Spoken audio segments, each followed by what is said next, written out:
마마, 어인일이시옵니까? 어디 편치라도 않으시온지요? 아니다. 내가 꿈을 꾸었나 보다. 이것저것 심려가 많으시어 사나운 꿈도 꾸시는 거 없지요. 이제 안심하시고 어서 자리에 두옵소서. 한시경은 더 주무셔야 하옵니다. 알았다. 공연히 내가 너를 놀라게 했구나. 이참엔 좋은 꿈을 꾸시옵소서. 그만 물러가서 쉬도록 해라. 예.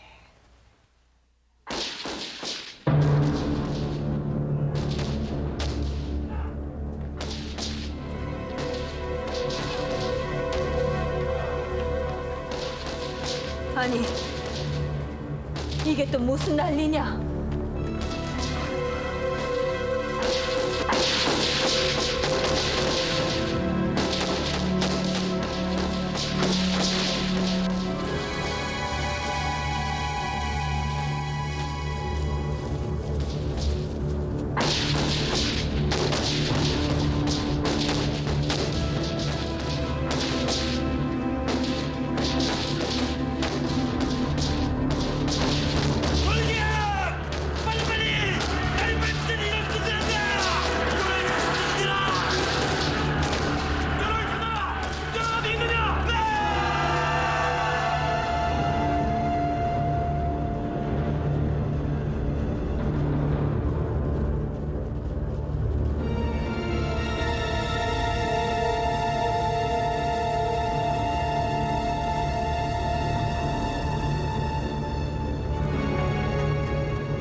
조선의 왕후를 향해 휘둘러진 그 칼 중에 하나.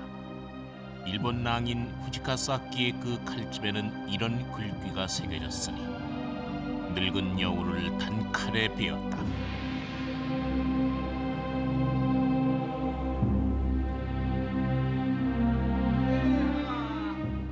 태공 대운이 내가 믿거리옵니다. 들라하라. 예.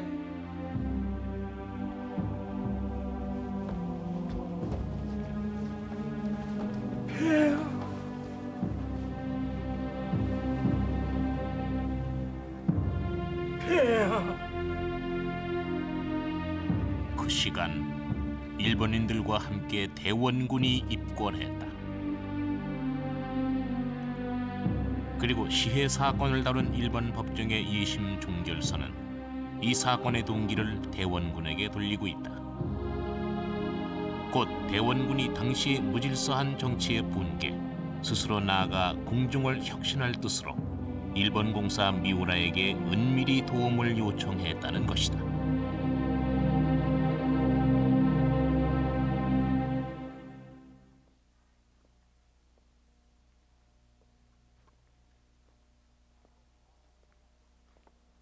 안녕하십니까, 고원정입니다.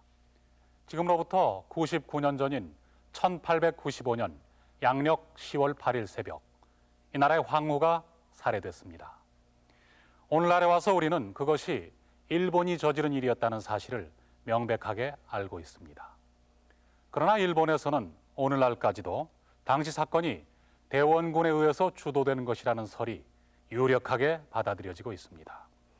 그날 그 새벽에 대원군이 경복궁 현장에 있었던 것만은 분명합니다. 그러나 그 자리에 있었다는 것이 곧 시해의 주모자라는 증거는 될 수 없을 것입니다. 그럼에도 불구하고 명성황후의 최후에 늘 대원군이 결부되어 온 것은 무엇보다도 이 두 사람이 반생에 걸친 숙명적인 정치 라이벌이었다는 점 때문일 것입니다. 후일 명성황후라고 불리게 되는 민비, 바로 고종의 비였습니다. 흥선대원군 이하응, 바로 고종의 생부였습니다. 사람들은 흔히 이렇게들 말합니다. 이 두 사람이 며느리와 시아버지라는 천륜의 관계를 저버리고 추악한 권력 싸움을 벌여서 결국 나라를 망하게 만들었다. 바로 그 점이 이 시해 사건의 대원군 주모소를 주장하는 쪽의 시각이기도 합니다. 하지만 만약에 100년 전의 두 사람이 오늘 이 자리에 나와 선다면은 그러한 시각에 대해서 과연 뭐라고 말할까요? 내 비록 중전을 용납지 못했으면 사실이나 어찌 중전을 시했다 하는고? 내 평생의 뜻은 이 나라 조선을 굳건히 바로 세우는 데 있었거늘 그것이 죄란 말인가?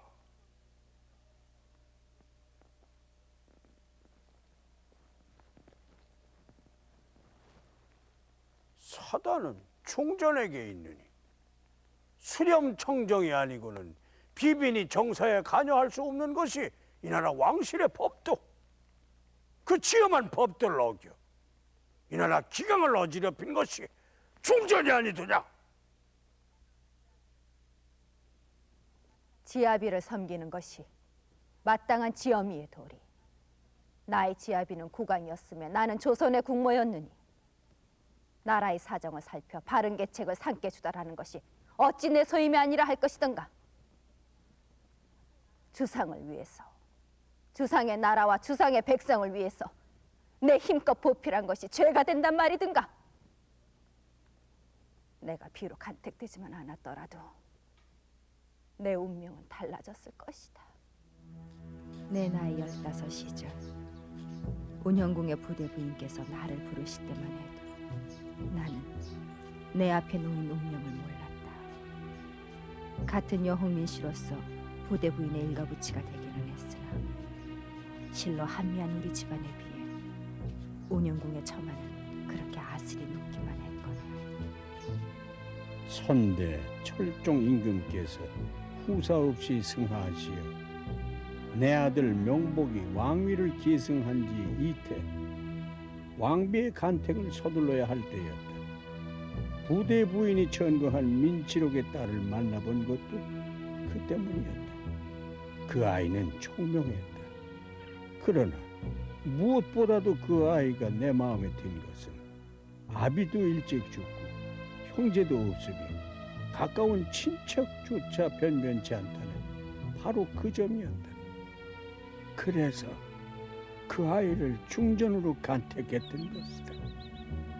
왕실의 외척들이 날뛰어 이 나라를 망쳐온 것이 하루 이틀의 일이 아니었으며 철종 임금 때까지만 해도 이름만 전주 이씨의 나라였지 실은 외척 안동 김씨의 나라였느니라.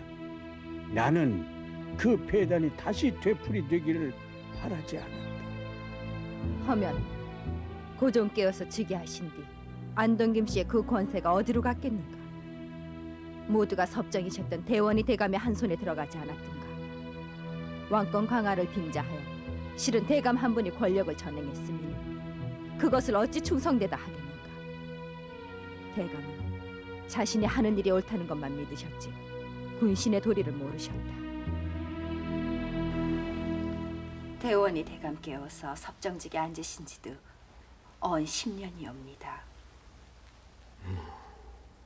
전하께서는 이미 성년이 되셨고요.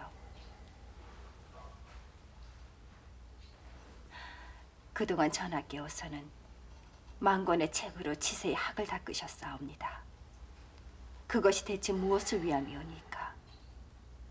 이제는 그동안 쌓으신 경륜을 밖으로 만 백성에게 펴실 때가 아닌가 하옵니다. 짐이 그를 모르는 바는 아니오만 한가 사가에서도 자식이 자라면 아비의 무릎을 빌리지 않는 법이옵니다. 항차 막중국사를 다른 왕가에서야 더 이를 말이 있겠사옵니까? 중전도 아시다시피 아버님께서는 아직 섭정의 직에서 물러날 뜻이 없으신 듯한 그를 어찌하오? 이대로 가다간 섭정을 물리치라는 상소가 빗받치듯 할 것이옵니다. 그것이 오히려 대감께 누가 되는 일이 아닐지요. 전하, 결단을 내리셔야 합니다. 부디 친정을 선포하소서.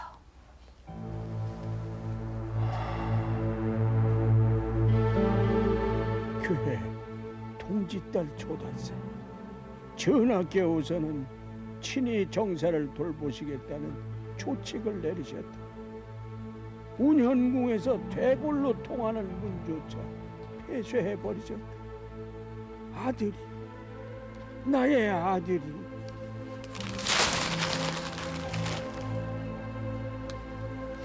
이 나라 사직을 반석에 앉히고자 했는데 아직도 하늘이 대삭하고 중재를 잘못 골랐다. 내 집안에 내 스스로 화를 불러들인 꼴이구나.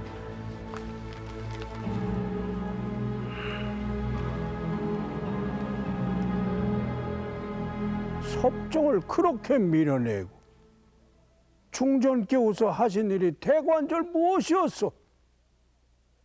이 몸이 외척들의 세도 정치를 그토록 막으려 했었걸만 중전께서는 민치정 가진 사람을 누구든지 불러들여서 다시금 이 나라를 족족 정치의 제물로 삼으셨소이다. 나는 주상께어서 아버지에게 빼앗긴 군주권을 본래 주인에게 되돌려드리려 했을 뿐이요. 그러니 대원의 대감의 세력으로부터 주상과 나를 지켜줄 힘이 필요했어. 그 당시에 민씨 피부치보다 더 믿을 만한 사람이 누가 있었겠어?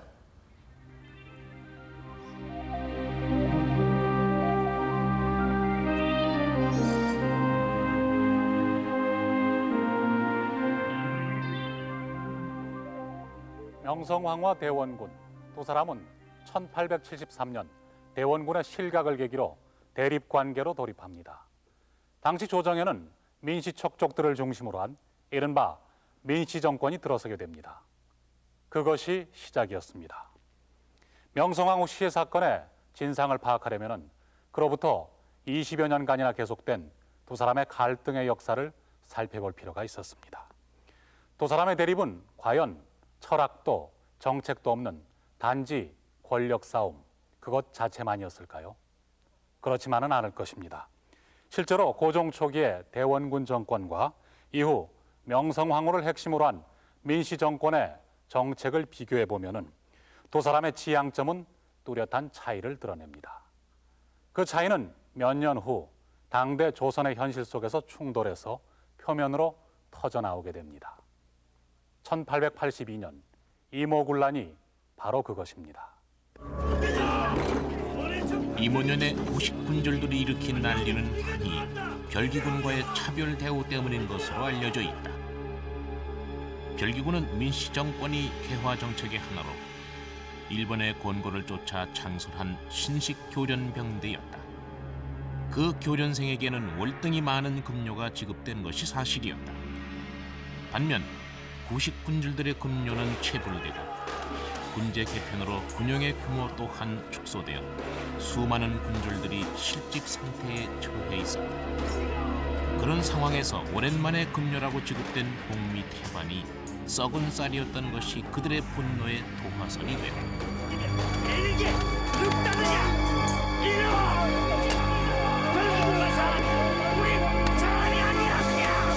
별기군? 예. 일본인 교관이 훈련시키는 신식병대 말이옵니다. 그 별기군만 좋은 대우를 해준다 하여 그것에 분을 품은 탓이라 하더이다. 별기군을 세움은 조정의 개화 방책 아니드냐? 저들로 우선하여 신병기 신병수를 익히고자 함이거늘 그것이 불만이란 말이드냐? 따는 이유가 없는 것도 아니옵니다. 도감의 옛 군사들은 벌써 10달이나 복미를 받지 못했사온데 이번에 한 달치나마 복미를 지급한다고 한 것이 태반이 썩은 쌀이거나 모래가 반이나 섞은 것이었다 하옵니다. 선해청에서 듣자니 쌀을 도봉소로 옮기는 도중에 축나는 일이 없지 않을 수 없다고 하더구나. 복미를 제때 지급하지 못한 것은 민망한 일이다만 선의 청년들 비축된 곡식이 어디 있느냐? 마마, 너무 심려치 마옵소서. 조정에서 무의대장을 보내어 타이르라 일러 싸우니 군사들도 곧 흩어지지 않으리까. 대감마님, 소절들은 이대로 흩어질 수가 없사옵니다. 흩어지면 죽을 뿐이옵니다. 홧김에 눈이 뒤집혀 천하의 세도가 민대갑당을 들어엎고 하인들까지 적살했은즉 무슨 수로 살길 바라겠사옵니까? 대감마님, 저희 소절이 의지할 때는 대감마님밖에 없사옵니다. 어떻게 하면 좋겠사옵니까? 대감마님, 하교를 주옵소서. 대감마님! 들어오게. 예. 김고. 예. 이거. 자, 이거 들어갑시다.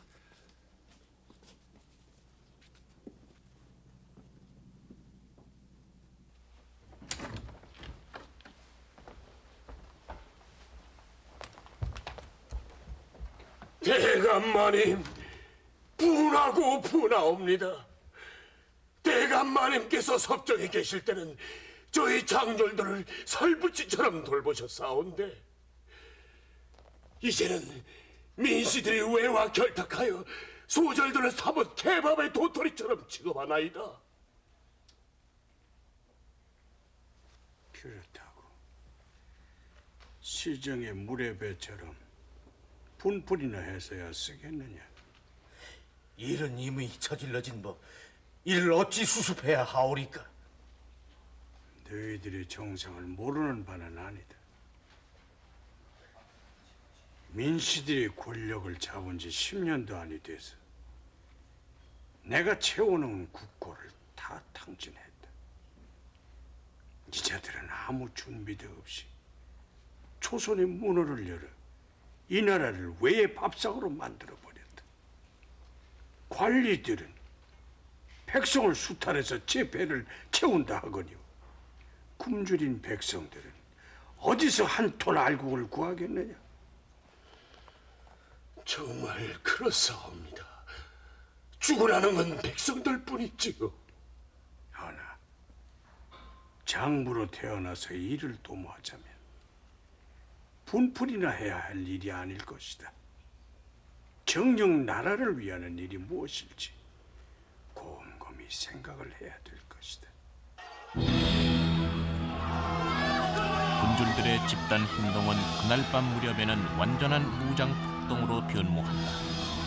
경기 감영을 습격하고 민씨 족적들의 저택을 공격했으며 별기군의 훈련 교관인 호리모도를 비롯 일본인들을 살해하고 일본 군사관에 불을 질렀다.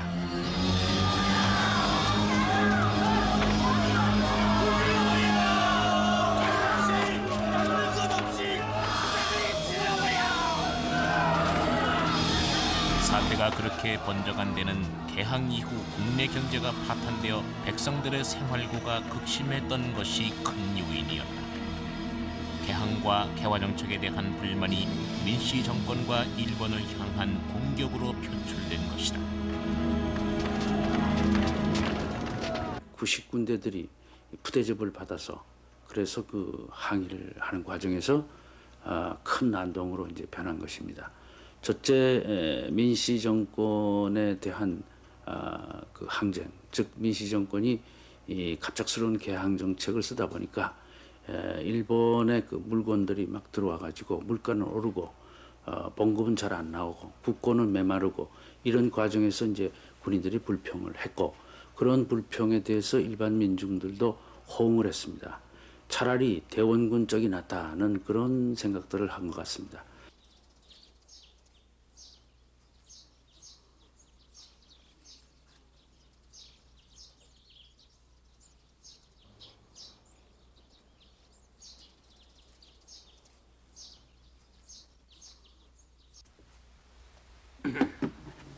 대감, 바깥 공기가 흉흉하게 짝이 없다 합니다. 대체 이게 무슨 일입니까? 어제 그 군사들이 동별령 무기고에 쳐들어가 무기를 빼앗고 의금부 죄수들을 다 풀어줬답니다. 민씨 대감들도 여러 채가 부서졌다면서요. 대감, 답답합니다. 안에 들어가서 관복에 먼지나 털어놓으시오. 관복이라뇨? 입궐하시렵니까? 아마도 전하께서 이 아비가 필요하실 게요. 대감만이 대궐에서 전력이 왔사옵니다. 속히 입건하시라옵니다. 무엇이? 폭도들이 궁궐에 난입을 했다고?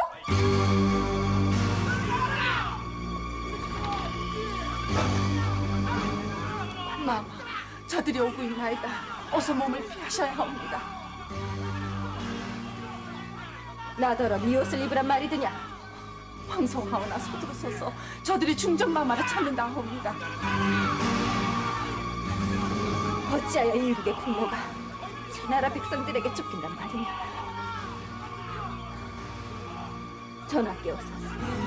전하께서 무사하시던가? 대원이 대감을 부르신 뒤 별전으로 피신하셨다 합니다. 마마, 어서.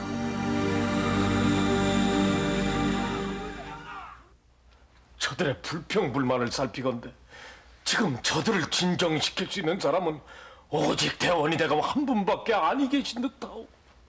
전하, 저들도 전하의 군사이오니 어찌 전하를 위해 하오리까? 다만 조정에서 그간 민생의 보살핌 없이 개화의 방책에만 서두른 탓이오니 근본 문제만 바로 잡으면 저들도 자연 안돈될 것이옵니다. 이 모두가 짐이 부덕한 탓입니다. 모든 대소공무 일체를 대원이 대감께 품결토록 하겠으니 부디 이 일을 수습도록 해주시오. 성은이 망극하옵니다. 신이 있는 힘을 다하여 다시 한번 전하를 보필하겠사옵니다.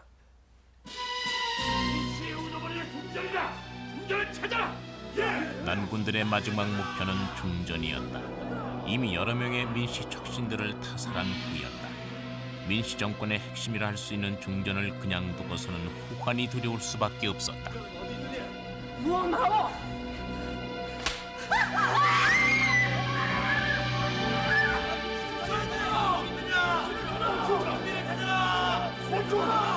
대원이 대감의 전교를 받들고 왔다.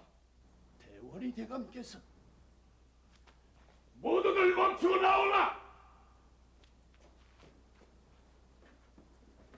대감께서는 이 일에 화단이 된 지난 정사의 잘못을 모두 시정할 것임을 약조하시었다.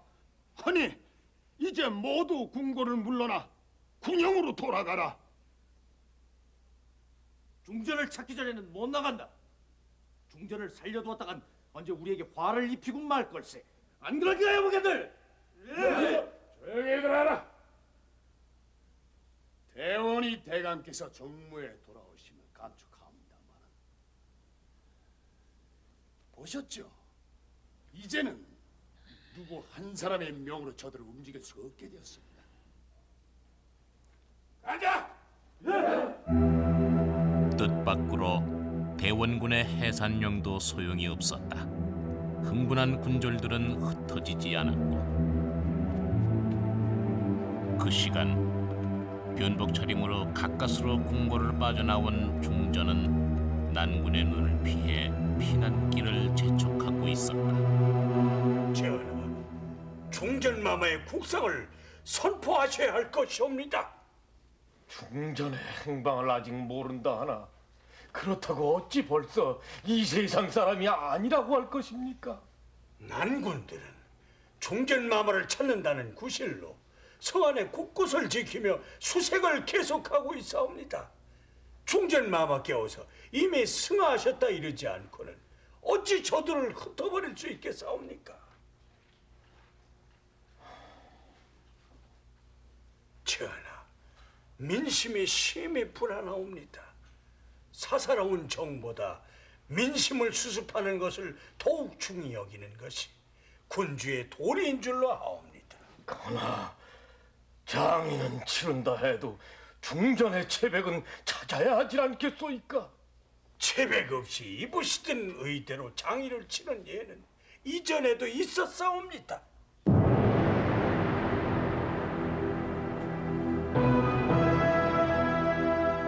정이 그래야만 한다면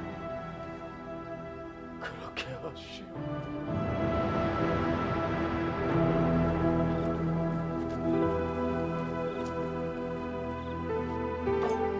조야의 강경한 반대에도 불구하고 궁중에는 국장도감이 설치됐다. 차근차근 국장의 절차가 진행되고 있는 동안 중전은 양평으로 여주로 충주 장호원으로 안전한 은신처를 찾아 떠돌고 있었다. 마마 정신 차리소서. 절지에 무슨 행액이 오니까. 저희가 후회하겠사옵니다, 마마. 노라지 않았더냐? 나는 아직 죽지 아니했다.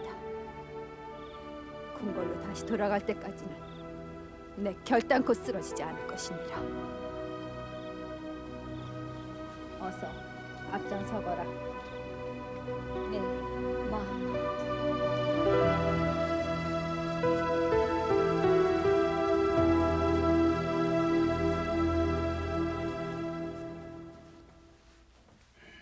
(9년) 만에 다시금 권력을 손에 쥔 흥선대원군. 그가 제일 먼저 한 일은 민씨 정권의 신식 관제를 폐지하고 모든 정부 제도를 옛 제도로 되돌려 놓은 것이었다.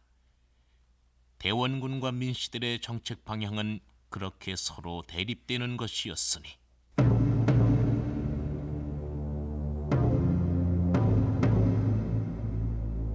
고종 즉위 후 10년간의 섭정시대.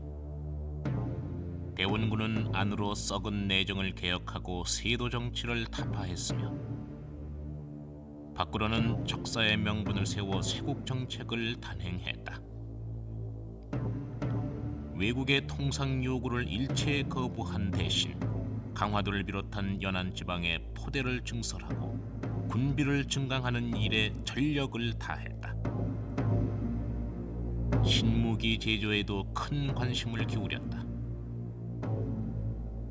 비록 실패는 했으나 서양의 함선을 본뜬 철갑선을 건조하기도 했고 풀솜을 13겹이나 누벼 방탄조끼를 만들기도 했다. 그는 19세기 말 밀려오는 외세의 위협을 무력으로서 막아내고자 했으며 막아낼 수 있으리라고 믿었다. 대원군의 그 갑자유신이라고 해서 초기에 발표한 개혁 정치, 이것은 일본의 명치유신에 해당하는 또 명치유신보다 빠른 것이었습니다. 그러나 그것이 근대화로 직결되지 않고 단지 그 대내적인 개혁 정치, 밖으로는 문을 닫는다고 하는 그런 쇄국 정책으로 연결이 됐어요. 우리나라를 지킨다고 하는, 국권을 수호한다고 하는 그런 자주적인 측면에서 대원군의 쇄국 정책은 평가가 되죠. 반면 대원군 정권을 밀어내고 들어선 민씨 정권은 안으로는 다시 척적 정치를 부활시켰으며 밖으로는 조선의 문호를 열고 개화자강의 정책을 취했다.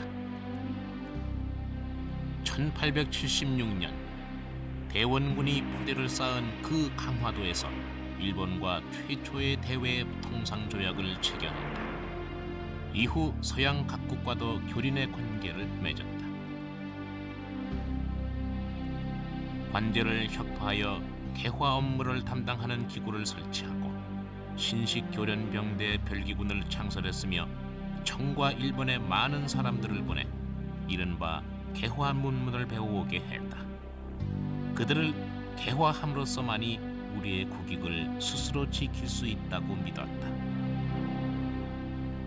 당시 세계사적인 흐름이라고 하는 것은 당연히 조선이 국제 질서 안에 편입되어 나갈 수밖에 없는 것이었습니다. 그런 측면에서 당시 정권이 개항 쪽으로 방향을 선회하고 또 나아가서 구미 열강과도 그런 외교 관계를 맺어 나갔다고 하는 것은 물론 그 결과는 우리 역사의 외세의 간섭을 초래하는 그런 결과를 가져왔다고는 하지만 그러면 그 이외에 다른 대안이 있었겠는가? 이런 측면에서 생각해 본다면 그것은 바람직한 방향이었다고도 할 수 있습니다. 다만 문제는 그런 개항을 준비하고 그 이후에 어떤 결과가 올 것인가에 대한 충분한 연구 검토가 있었는가? 그것이 부족했고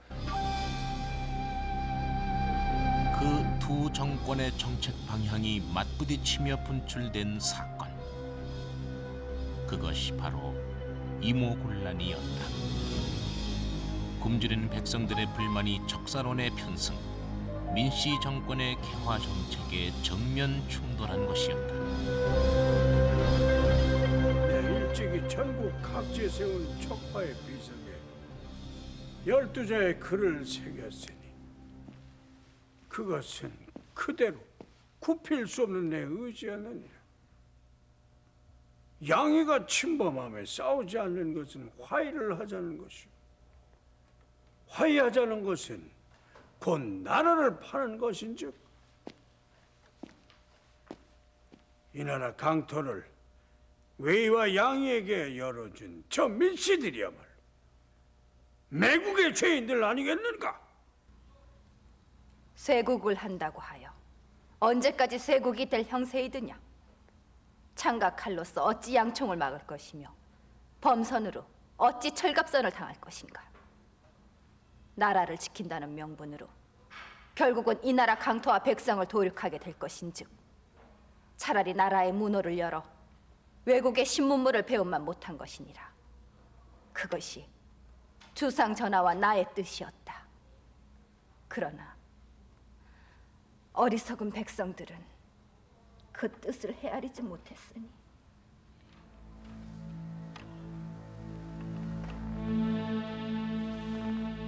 그 피난길을 내 어찌 잊으랴. 사방에서 중전을 찾는 소리, 뒤를 쫓는 발자국 소리. 백립을 쓰고 백성들은 고굴하고 있었지. 내가 살아있는 내 눈이 내 죽음을 본 게야.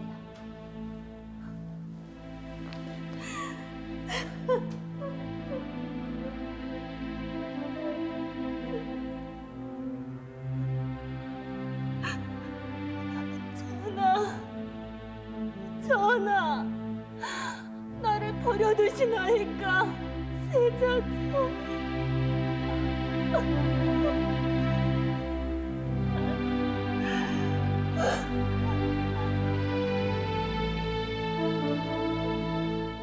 이모년 그해 천호신조로 기울어져가는 이 나라를 바로 세울 기회가 내게 왔다고 믿었다.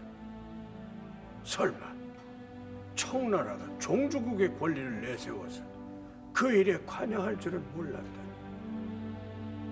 이모군란에 내가 수괴라고? 그 자들은 나를 천진으로 납치를 해갔어. 그 자들이 내게 내린 선고는 영원히 귀국을 허락지 않는다는 것이었다. 대원군이 명성황후의 국상 절차를 서둘러서 강행한 이유는 군사들을 해산시키기 위해서였던 것으로 보입니다. 실제로 국상 선포 후에 군사들은 자진해서 해산합니다. 그러나 이것이 대원군이 명성황후를 견제하기 위한 수단이었다라고 보는 시각도 있습니다. 황후가 서로 살아있다고 하더라도 이미 국상까지 치른 마당에 다시 나타날 수 없으리라는 계산이었다고 보는 것입니다. 그러나 대원군의 정계 복귀는 불과 33일 만에 막을 내리게 됩니다. 당시 청과 일본은 거의 동시에 조선에 군대를 보냈습니다. 일본은 일본인들이 살해되고 공사관이 불탄 데 대한 손해배상을 요구한다는 것이었고, 청은 속방인 조선의 곤란을 진정시킨다는 구실이었습니다. 그러나 내면적으로는 기회가 있을 때마다 조선에 대한 일본의 권리를 확대해 나간다는 것이 일본의 생각이었고, 이 기회에 일본을 견제하고 조선에 대한 우위권을 회복하자는 것이 청의 속셈이었습니다. 때문에 청은 조일 협상에 스스로 조정력을 자처하고 나섰던 것이었습니다. 그러나 대원군이 문제였습니다. 당시 대원군은 일본의 손해배상 요구를 완강히 거부함으로써 협상에 걸림돌이 되고 있었습니다. 청은 대원군을 납치하는 것으로서 이 문제를 해결합니다.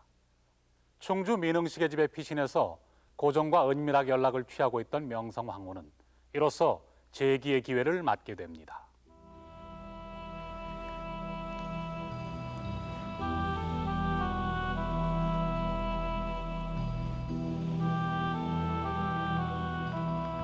꼭 한 달하고도 20날 말이었다. 나는 나팔과 오색 깃발을 앞세우고 나의 궁궐로 돌아왔지. 귀하신 전하와 세자 저의 옆으로.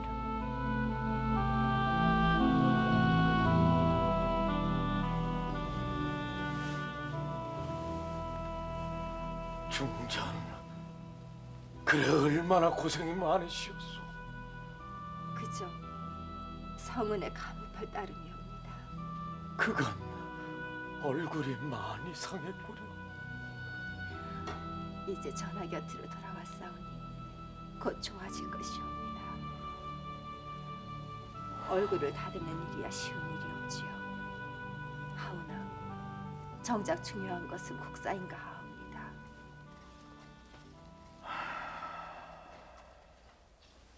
대원이 대감께어서 옛날로 되돌려 놓은 일들을 바로잡아야 할 것이옵니다. 천하의 대세가 옛과는 판이하게 달라졌사온데 완명고루한 배의 정책으로 어찌 나라를 부지할 수 있겠사옵니까? 이치는 그러하나 지난번 난리 때 보다시피 백성들의 뜻을 얻기가 어렵구려.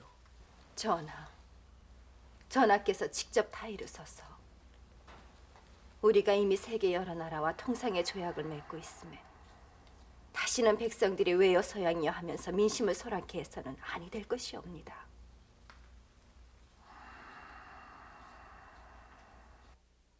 고종은 그해 8월 5일 교서를 내려 세계 만국과 통상을 하고 그들의 문물을 이용해서 나라를 부강하게 할 의지를 분명히 했습니다. 그리고 대원군이 세워놓은 척화비를 모두 뽑아버리라고 명했습니다. 그러나 이모군란은 명성황후와 대원군 두 사람의 자리 바꿈만으로 끝난 것은 아니었습니다. 이 사건이야말로 한반도의 외세가 직접 개입하게 되는 단초가 되었던 것입니다. 그 결과가 어떻게 되었을까요? 우선 청은 조선에 대한 우위권을 확보하는 데 성공합니다. 조선에 친청 정부를 세우고 조선 군사에 대한 일체의 사무를 청의 통제하에 두게 됩니다. 일본은 손해배상금을 받아냈고 개항지를 확대했으며 공사관 보호의 명목으로 군대를 주둔시키는 권리를 얻게 됩니다. 즉, 청일 양국이 다 같이 조선의 군대를 주둔시킬 권리를 얻게 된 것입니다. 이래서 조선은 청일 간의 이해관계가 첨예하게 대립해가는 외세의 각축장으로 변모하게 됩니다. 외세의 압박이 커진다는 것은 조선의 주체적 입지가 점점 좁아져 간다는 것을 의미합니다. 명성황후와 대원군 두 사람의 라이벌 관계가 외세에 의해서 왜곡되기 시작하는 것도 바로 이 무렵부터입니다. 그 두 사람은 어떤 모양으로 다시 한번 권력의 자리를 맞바꾸게 될까요? 그때는 이모군란으로부터 12년 후 1894년 동학 농민혁명이 일어나던 해였습니다. 그 10여 년 동안 전하와 나에게는 한시라도 편한 날이 없었다. 이모 눈에는 개화를 반대하는 무리들이 난리를 일으키더니 이태 뒤 갑신년에는 더 빨리 개화를 하겠다는 무리가 난리를 일으켰다. 개화당들이 일본의 세력을 얻고 나왔으므로 나와 나의 대신들은 청에 의지하지 않을 수가 없었다. 그러나 그때쯤 나는 진실로 나의 편이 없다는 것을 잘 알고 있었다. 이 나라는 오직 나의 지아비이신 주상의 나라였다. 그 권리를 위협하는 자는 청이든 일본이든 대원군이든 개화당이든 다 나에겐 적이었다. 단지 우리의 힘이 약한지라 당장의 급박한 위협을 막기 위해서 좀 덜 급박한 위협과 손을 잡는 것뿐이었다. 가보년에는 또 동학당의 무리가 크게 일어났다. 그들이 조정을 위협함으로 그들도 또 나의 적이 되었다. 그들의 위세가 날로 확장하니 다시 한번 우리는 청의 원군을 요청하지 않을 수가 없었다. 동학의 무리들이 승승장구한다는 소식을 들었을 때 이 늙은 가슴이 다시 뛰었다. 4년 만에 청에서 풀려나 고국으로 돌아와 보니 그동안 조정의 대소 관리들이 청나라 당과 일본 당으로 나뉘어 반목하고 있는 중에도 시세는 어쩔 수 없이 개화의 방향으로 흘러가고 있었다. 그런데 한갓 백성들이 이제 감히 외오랑캐와 서양오랑캐의 충멸을 외치며 나를 옹립고자 한다는 것이었다. 그들은 청도 일본도 아닌 내 나라 백성들이거니 나는 그들의 한양 입성을 간절히 기다렸다.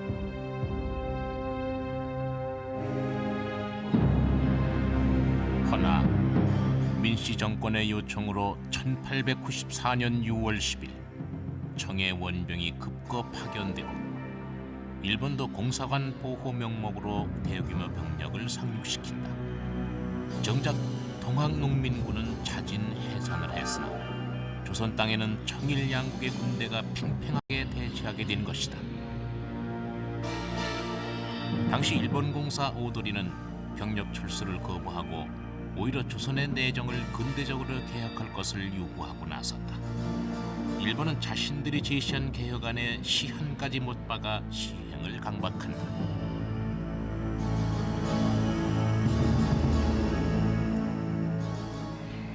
갈증이 좀 가시셨나이까? 아무리 마셔도 속은 그저 타는 듯하오. 일본 공사가 저렇듯 답변을 강박하니 약조 시한이 이제 겨우 이틀 남았소우리요. 저들은 우리가 답변하지 못할 줄 번연히 알고 있을 것이옵니다.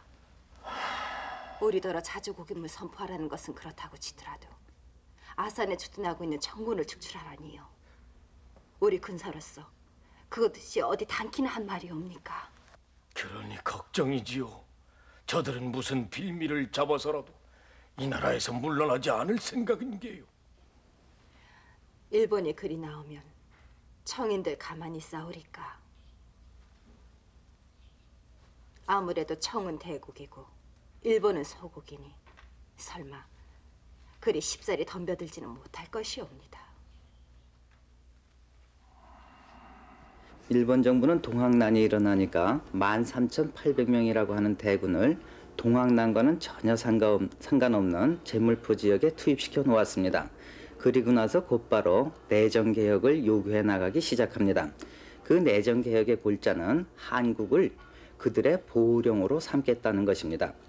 그리고 그들이 채택한 방법은 고종을 허수아비로 만들고 친일파 강요로서 구성된 내각을 구성한다는 것입니다. 그리고 나서 그 강요들을 고문관들이 지배하는 통치를 말합니다. 즉 이러한 속셈하에서 주한 일본공사 오토리는 경복궁 기습을 단행하게 됩니다. 우리가 조선을 포기하지 않는 한 이제 청일 간의 전쟁은 불가피하다. 본국에서는 가능한 한 빨리 충돌을 일으키는 것이 오히려 우리 일본에 유리하다는 판단을 내리고 있다. 이제야말로 실로 비상한 수단을 강구할 때인 것이다. 오카마도군, 대원군과는 접촉해봤겠지. 반응이 어떤가? 확답은 얻지 못했습니다만 계획대로 추진해도 좋을 것으로 보입니다. 좋아. 그렇다면 대원군은 오카모토군이 끝까지 책임을 맡도록. 제외 공사관들의 눈들이 있으니 이 일은 어디까지나 조선 내부에서 일어난 일로 보여야 하는 것이야. 대원군을 운영궁 밖으로 끌어내는 일이 얼마나 막중한지 알겠는가? 명심하겠습니다. 그 사이를 조선 조정으로부터 답변서를 받기로 한 바로 그날 밤이 좋겠습니다. 저들은 분명히 우리들의 요구를 받아들일 수 없게 될 테니까요. 스기무라고는 조선 조정 내 일본당의 내응 여부를 다시 한번 타진하라. 그리고 오시마 여단장은 언제라도 출동할 수 있도록 부대를 대기시킬 것.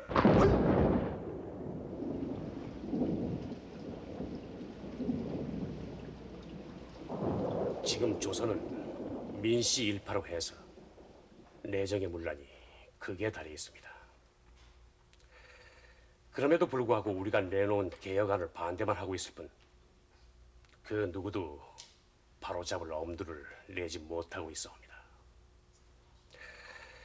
실로 강철 같은 손길이 필요할 때입니다. 오직 하파 한 분만이 그 일을 할 수 있을 것이옵니다. 하파, 기회가 온다면 나아가시겠습니까?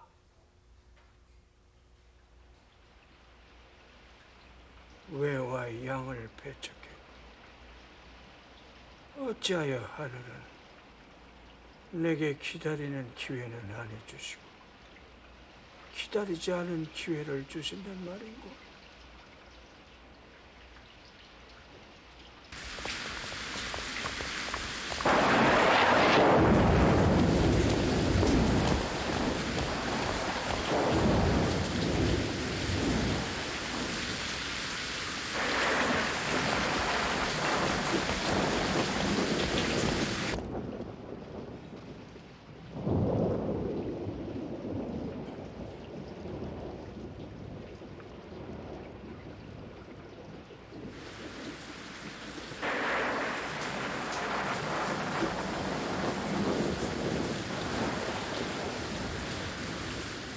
하파, 어찌 이리 망설이시나이까? 다시 한번 천하를 호령할 수 있는 기회입니다. 그 기회를 어찌 놓치려 하십니까? 지금 내외의 많은 사람들은 오직 하파 한 분에게 기대를 걸고 있습니다.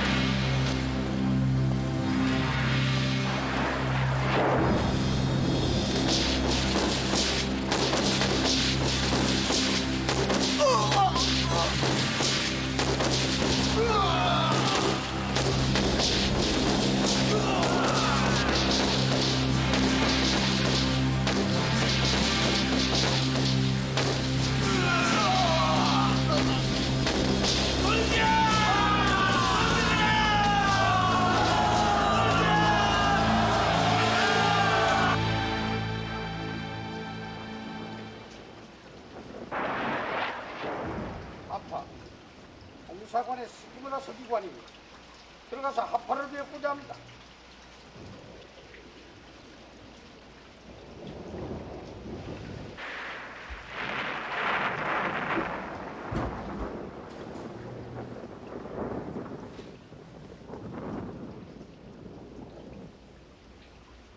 하파, 제국은 오직 하파께서 나오셔서 이 나라를 중흥시키고 동양의 평화를 유지할 것을 희망하고 있습니다만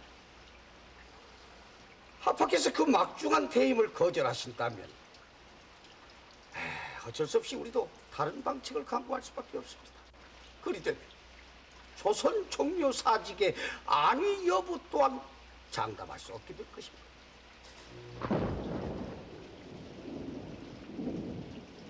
귀국이 일으킨 이번 사건 정말 참다운 의거라면 교대가 귀국의 황제를 대신해서 이를 성사시킨 후에 조선의 땅을 한치도 요구하지 않겠다는 약속을 할 수 있겠는가?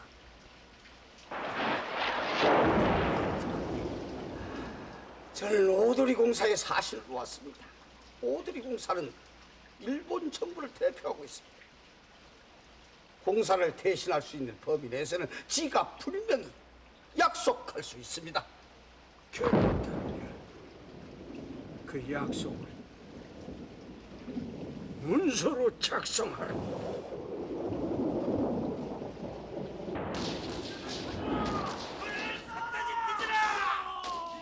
얘들아, 이 무슨 소란이냐? 얘들아! 마마, 지금 국내에는 일본군으로 가득하옵니다. 궁인들도 태반이 다 달아났었고. 마마, 일본군. 일본이.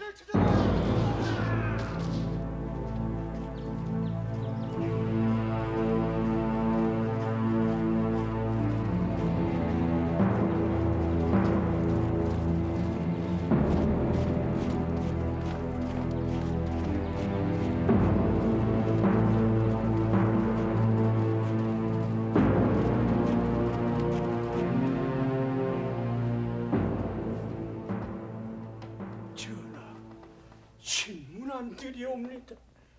실로 10년 만인가 옵니다. 국태공께서 전하, 국태공 합파가 아니시면 감히 오늘의 난국을 주재할 사람이 없을 것이옵니다.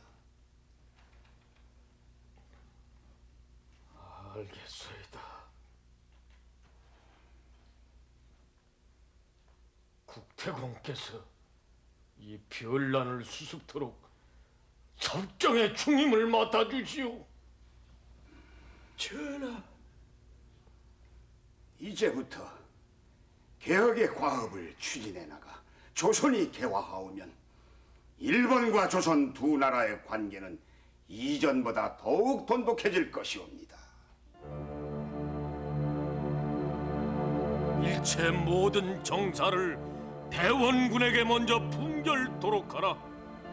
육군과 해군에 관한 일체 정무도 대원군께 품하라.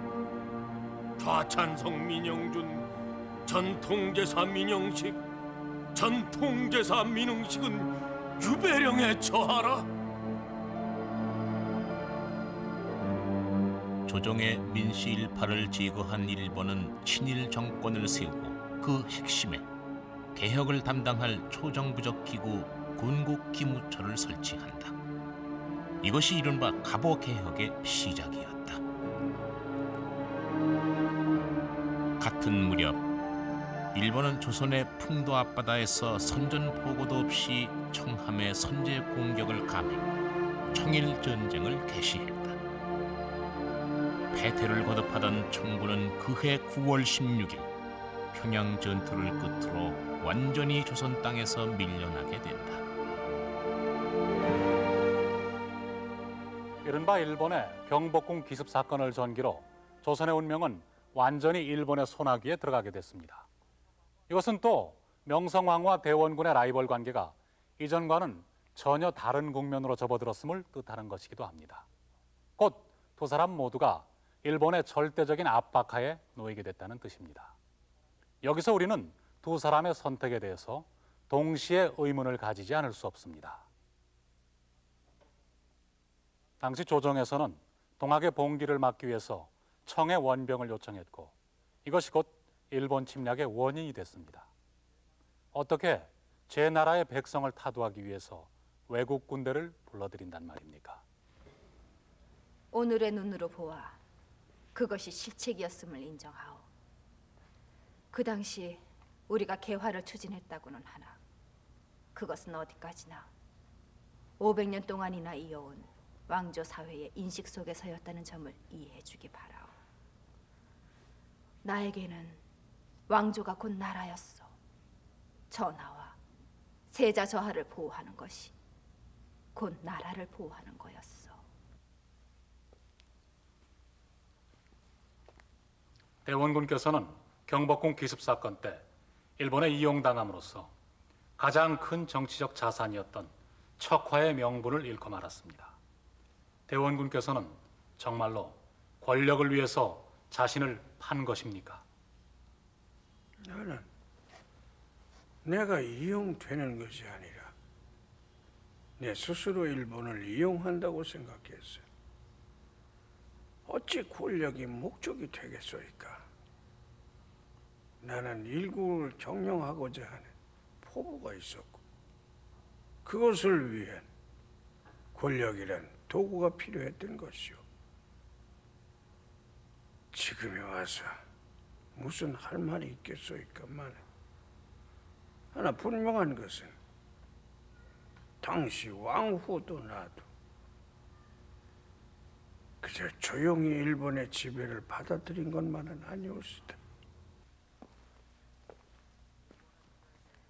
일본의 지배에 놓이게 된 두 사람의 라이벌 명성황후와 대원군.